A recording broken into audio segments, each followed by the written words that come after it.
Now I'd like to call the meeting to order, and I have a statement to read of the board meeting. Any citizen desiring to address the hospital board should turn in and speak regard to the board secretary. If the citizen comment pertains to an item on the agenda today, the comment will be heard for a meeting. Otherwise, it will be heard towards the end. Speakers are asked to limit their comments to 5 minutes. Vendors, suppliers, or other persons seeking hospital contracts awarded on a competitive basis are reminded that their ability to address the board may be restricted by the terms of the invitation for bid, request for proposal, or other purchasing criteria. Lastly, the board has established a claims adjustment review panel comprised of representatives of the board, the medical staff, administration, and legal counsel to review and negotiate the settlement of claims.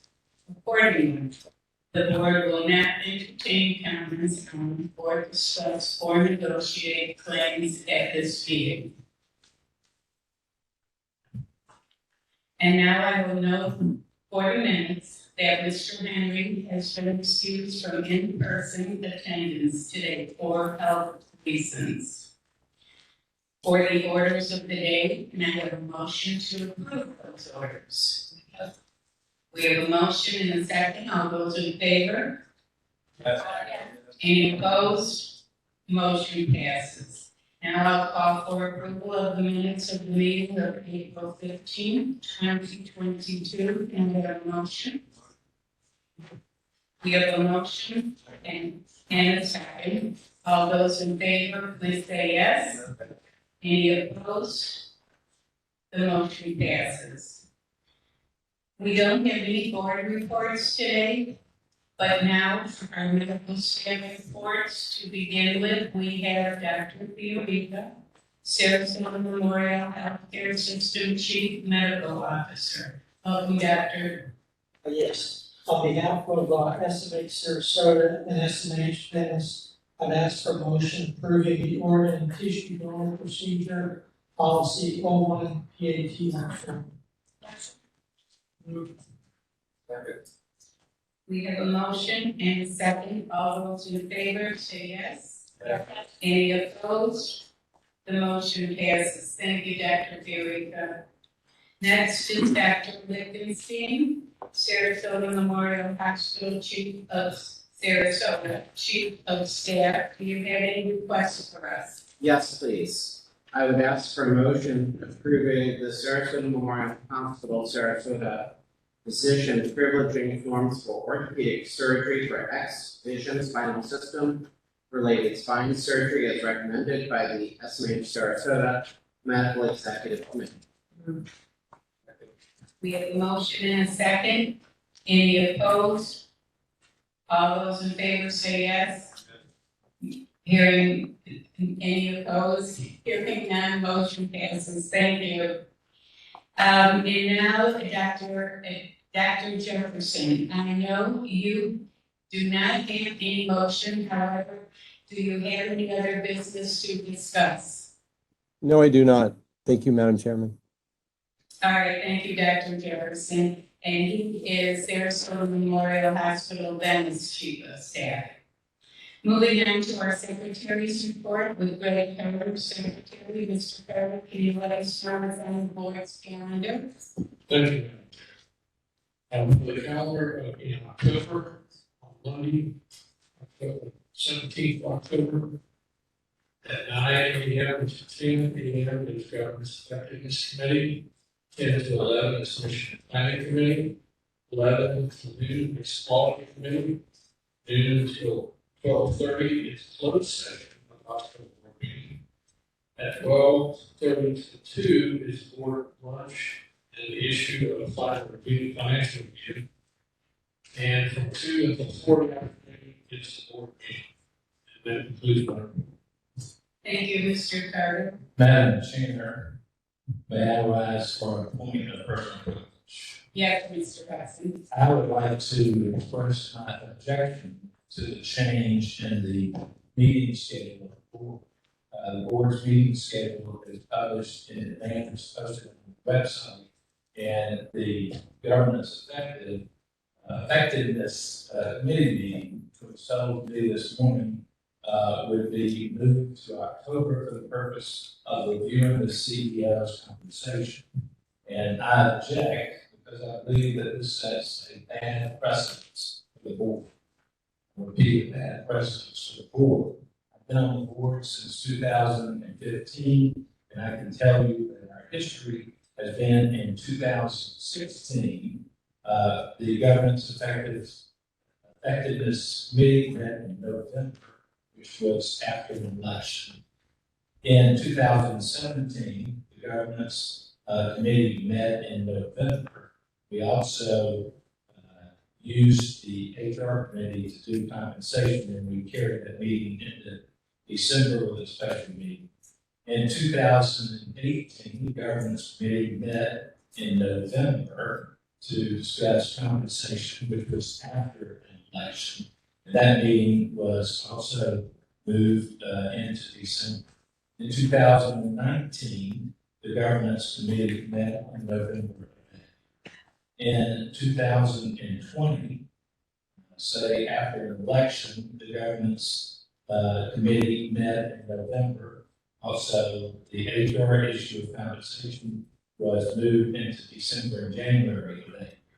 And last year, 2021, the governance committee met in November.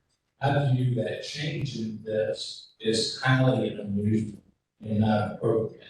I think that this hobbles a future board, which will be seated in November, from conducting their business. I would also comment that the election where 4 of the incumbents were not reelected to this office, it's inappropriate for them to usurp the authority of the future board in establishing compensation matters. It's been raised that 55% of the board will be returning, 45% will be new. But I would say that in the audience today, also on the video, the member-elects are observing the conduct of this meeting, and that they will be able to easily evaluate the CEO's compensation. So for those reasons, I object that we're moving this meeting to October for this purpose. I will make a motion that we retain the November meeting schedule for governance effectiveness meeting be held on November the 20th. And just as I suspected, not hearing a second, I was with it being in October. Even without that, we don't have a second one. Do as the committee chair, and each committee chair, this is a reminder to the board, has the right to schedule a meeting or cancel a meeting, and we've done that historically over the years. I did schedule it for October. I did that recognizing that we are going to have such a turn in board. It has no other emphasis, and that's why I'm spending the time here today, other than to recognize that with that much of a turn, the board, future board has every right to schedule another meeting and deal with the compensation. However, I just felt it was appropriate that the existing board who had dealt with David's performance in the past 12 months had the opportunity to reflect that in the consideration for his salary. The salary consideration this year is very narrow, unlike years past. We've already locked in the long-term incentive. We've already locked in the benefits. We've already locked in his contract.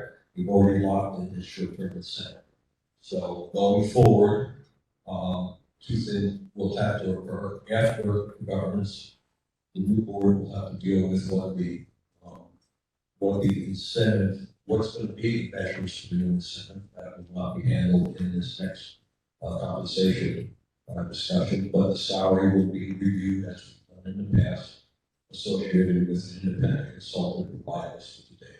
That's the reason I moved it forward. We do have a motion on the floor, and we'll leave it to the chairman to call the question if there is going to be a second.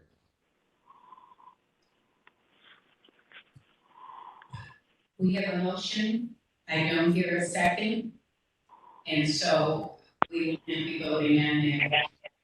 However, I do thank Mr. Hudson for his comment. I also thank Mr. DiVirgilio for the comment, and the other votes so noted. Thank you. Moving on now, next on our agenda is our treasurer's report, and that is with Joseph DiVirgilio, our treasurer. Do you have a motion for us, Mr. DiVirgilio? I do. That's what I've done. Meeting, today, my motion to review the approval of the estimation. Excuse me, wrong motion. Excuse me. It's regards to bad debt charity care. I move approval of bad debt and charity care for the month ending August 31st, 2022, in the amount of $21,254,000. We have a motion and a second. All those in favor say yes. Any opposed? Hearing none, the motion passes. Thank you, Mr. DiVirgilio, for that. Next on our agenda is our Chief Financial Officer, William Wojin. And Mr. Wojin, do you have a report for us, please? So Madam Chair, I'm gonna give Bill's report for him today. He's a little bit. I'm gonna start to see his life on the screen. We look at our August, it's been a little rusty, so I used to do it, but it's been a long time. It's our August FY 2022 financials. Total revenue for the month came in at $130,600,000, which is above our budget of $112 million and above the prior year of $101 million. Fiscal year to date, which we're 11 months into our fiscal year at this point, came in at $1.355 billion, which is above our budget of $1.23 billion and above the prior year of $1.136 billion. The next slide, we're looking at total expenses, and we came in for the month, our total expenses of $125.4 billion. And you can see where it's made up as fees and benefits, $70 million, supplies of $26 million, other $28.8 million. Compared to the budget of $106.6 million, and compared to prior year of $101 million. Fiscal year to date, we're looking at a total expense of $1.276 billion compared to a budget of $1.164 billion, and also compared to prior year of $995 million. You can tell that most of the increases is that we're experiencing is within the salary base of its benefit. Under operating income, we have our operating income came in at $5.2 million for a 4% operating margin, which is below our budget of $5.4 million for 4.8% margin. Prior year came in at $681 million, which is 7.7% operating. Fiscal year to date, we're at $78.8 billion, which is above our budget of $68.4 billion. This is a 5.8% margin versus 5.6%. In prior year, we did a $140 million margin or 12.4%. For our statistics, for the month of August, we had our average daily occupancy at 763. This is for the system. So those hospitals are combined into this versus the budget of 710. And prior year is 655. A little bit of apples and oranges here, Dennis was not open than last year. Admissions and observation cases came in at 58,300 versus our budget of 55,285 and prior year 48,329. The average acute length of stay for Sarasota was 4.94 versus the prior year 4.72. And Venice came in at 3.92 average length of stay.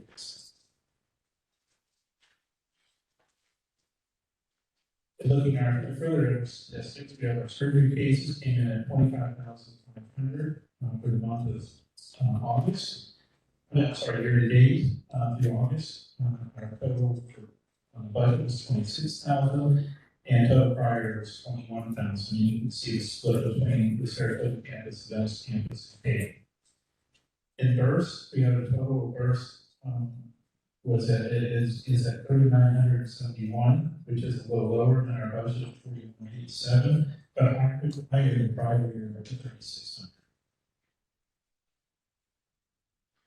In outpatient registrations, our total was 482,000 or 482.9 thousand, which was higher than prior year of 467.5 thousand, and both higher than prior year of 452,000. Our urgent ER registrations came in at 136.9 thousand, which is higher than prior year. Our budget of 129,674,000, and also higher than prior year, 107,791. And then finally, looking at our case mix, which is our acuity that we have in our organization, we have our Sarasota SMH Sarasota, CMI for all at 1.94, for Medicare 2.04, and then for Venice, we have at 1.5 for overall in Medicare. Madam Chair, that is Thank you, Mr. Manager. You did a good job. Very well. Now, next we have our committee reports, and we'll start with our investment committee with Joanne Hudson, our chair. And Mr. Hudson, do you have a report for us?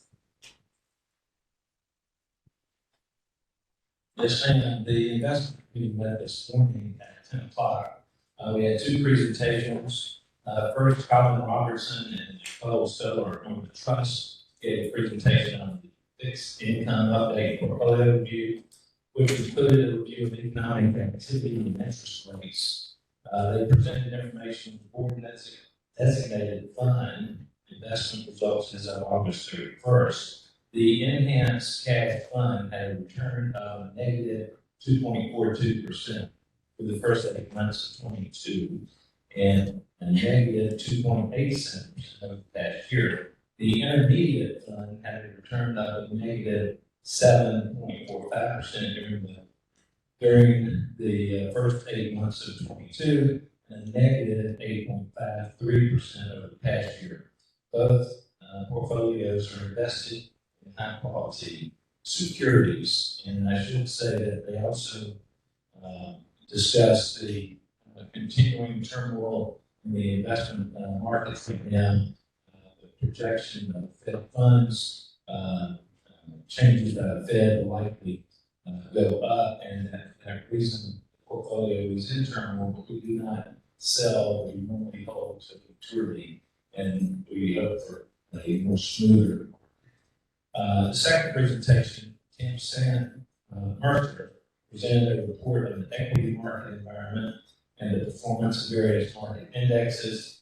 The retirement plan portfolio assets lost 9.7% during the second quarter of 22 and 11% over the past since the beginning of the year. This performance has been largely driven by losses in our domestic equity investments. Tim also reported that as of August 31st, the retirement plan fund had an estimated market value of $394 million, which has been impacted by ongoing inflationary pressure, rising interest rates, leaving the retirement plan approximately 94% funded as of August 31st.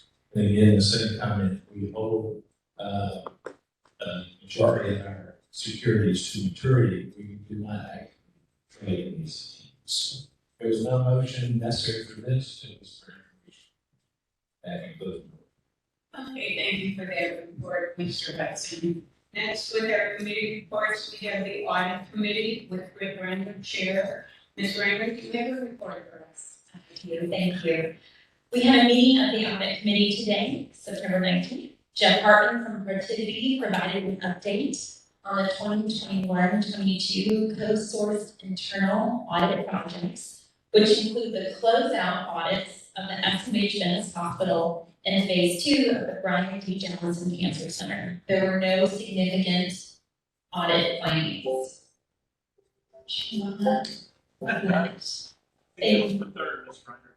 I know. No more bids. Okay. Todd asked, Director of Audit Services then provided an update on, Mr. Carpenter discussed the construction audit project schedule through July 2023. Todd Nass, Director of Audit Services, then provided an update on the 2021-2022 internal audit plan status. Todd Nass, the Director of Audit Services, as I just mentioned, reviewed the proposed annual audit plan, and at this time, I move approval of the 2022-2023 audit plan as recommended by the Audit Committee. Is there, Okay, we'll leave that one. We have a motion and a second. All those in favor say yes. Yes. Any opposed? Hearing none, motion passes. thank you, this concludes our report. Thank you for that report, Ms. Renner. And now our president's report with David Downer, President and CEO. David, do you have a report for us? As a matter of fact, I do, Madam Chair. So I'm gonna start my report like I do each month and look at our organizational report card. As the board is well aware, we have 5 different areas that we look at on a monthly basis to report back to the board. And I'll go through each of those areas of focus. The first being is service. We have our goal of having 8 out of 10 of our areas having a greater than or equal to 75th percentile likelihood of recommended. I'm happy to report we are meeting 9 out of 10 of those areas that are at or above the 75th percentile, and I'll show you the details in a minute. Our second area of focus is the people area. Our goal is to have our new hire retention is our percent of regular full part-time employees hired in FY 2022 that are still employed as of September 30, 2022. But a goal of having that be 83% or higher. I'm happy to report that we are holding on to that at 85.73%. In the quality section, we have our goal is to have our infection prevention, our combined overall standardized infection rate at 0.85 or less. I'm happy to report we are exceeding that as well, 0.74. Just to remind the board that the 1.0 is the expected or the national average, so we already set our goal pretty low, and we are even exceeding that as well. The finance area, I just went through that a minute ago. We have our goal of having our operating margin be at 5.5%. We are projecting right now that our year end, which will be next month, ends up at 5.8%. And then finally, in the growth area, we have our 2 goals. We have our inpatient admissions and observation outpatients, be at 60,119. We're currently projecting that to be at 63,425. And our outpatient registrations having a goal of 1.125 million, and we're projecting to exceed that as well at 1.147 million. So, looking at the detailed patient experience report card, we have our likelihood of ratio to the graph on the board to look at our likelihood of recommending, and we have 10 different areas that we look at that are listed on the left. The next column over is what our actual score is for fiscal year 22 to date. So effectively 11 months into this number. The next column over, which is the national median score, I'm happy to report all 10 of ours are meeting or exceeding the national median. And then finally, to the far right, it's the 75th percentile score. And you can see all but one area of our organization is at or greater than 75th score. One would be first edition group, which is just 1 point off of there. So I think these are excellent results during some very trying times. Next is SMH announced plans to open a new hospital in Northport. Last month, Sarasota Memorial announced plans to open a hospital in Northport at I-75 in Sumter. Sarasota Memorial Hospital, Norfolk, will be the system's third hospital and the first for Norfolk, which is now the largest city in Sarasota County and one of the fastest growing in the nation. Hospital leaders recently met with Norfolk officials to discuss preliminary plans and the timeline. They will be working on a campus design that will be flexible and expandable.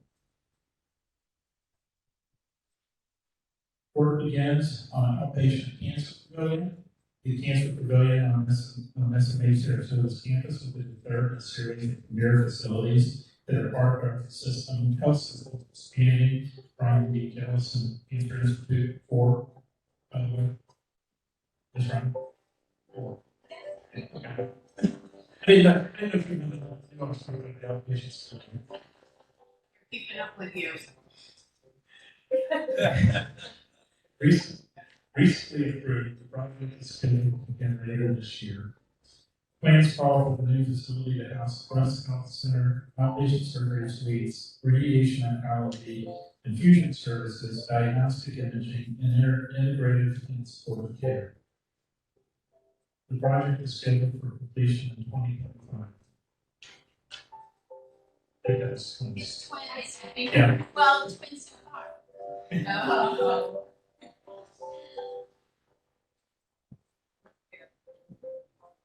Next up, we're going to talk about Dr. Starks, its way for new research and education institute.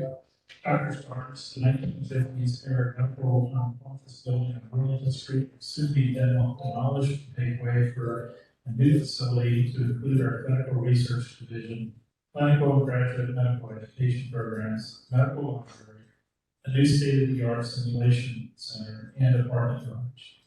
Abatement will begin later this month and demo is scheduled for late November 2022 through January 2023. Projected to open in 2025, the Research and Education Institute will promote collaborative discovery and innovation in medical education and research while creating more space inside the hospital for patient care.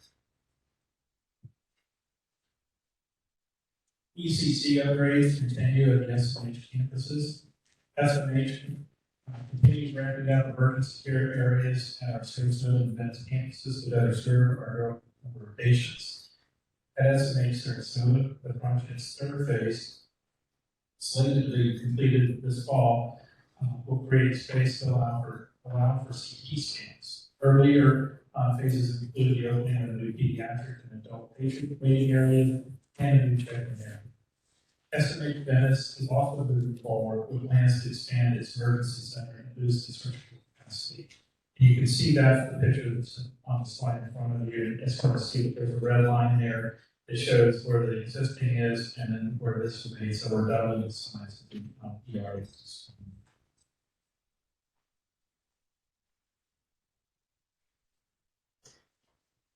Responding to the closure of Venice facility last month, Shore Point Health Venice privately owned for-profit 312-bed hospital located in Venice Island announced to a staff and community that it will close September 22nd, 2022.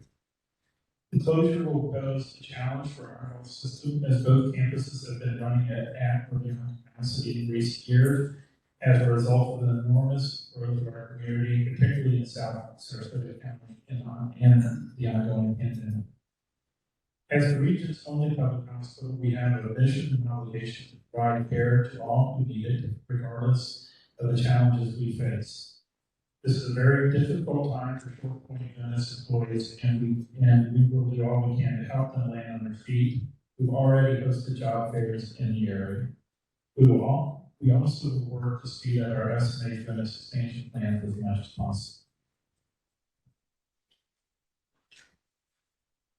Teaming up for free screenings for student athletes, Sarasota Memorial and Johns Hopkins All Children Hospital teamed up this month to host free cardiac athletic screenings for adolescents ages 12 to 18 at our healthcare center at Heritage Harbor, Bradenton, and our Park Pavilion at the Sarasota campus. The screenings for students trying out or participating in sport are designed to help decrease the number of sudden cardiac arrests.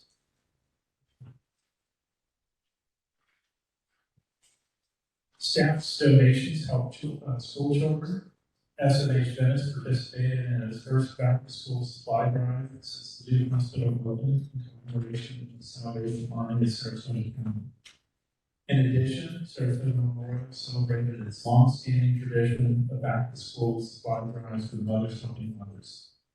A big thank you to all the teams throughout the health system who went above and beyond to help local children start the year right.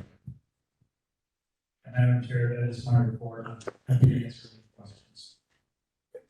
Any questions for David? No? Well, thank you for that report, Mr. Behringer. And now, moving on with our agenda, we do not have anything on the consent agenda today. And next, we have our public comments. Karen? No? There are no public comments, so we will move on to our legal matters with Caroline.